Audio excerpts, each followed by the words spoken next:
I was upset with myself that I was putting my husband and I through this expense and that I just couldn't step back and diet again and lose weight.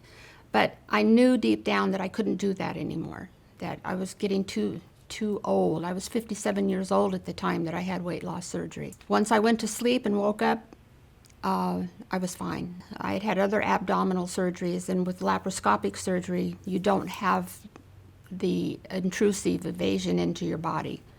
I woke up not being hungry, which was a total amazement to me.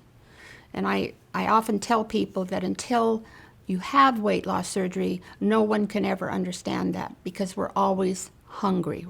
The next morning after I had had surgery, no one had forewarned me, but I was sitting in the chair and all of a sudden I'm sitting there and I'm going, Lorraine, what in the hell have you done to yourself?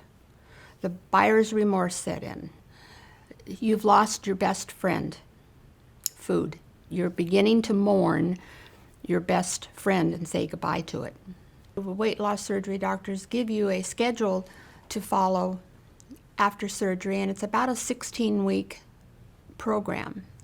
The first few days after you have surgery, you're drinking clear liquids, broths. Then you start in on proteins.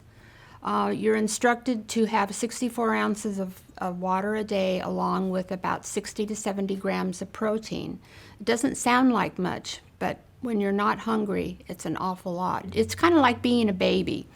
When you bring a baby into the world, they have formula, then they have baby food, then they have junior food, and then they move on up to finger food, table food. So with us, we have our liquid protein, then we get to move on to soft foods.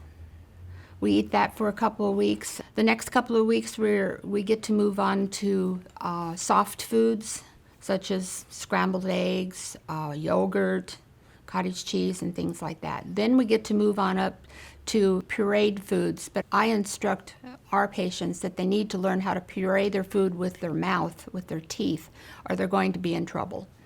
And then you get to move on to table foods, and you go back to eating normal foods within 16 weeks or so, and you're trying new foods each day.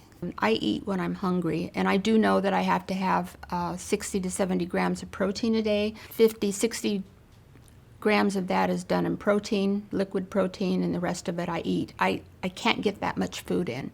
Even this far out, I can't get that much food in. In the beginning, being around people socially,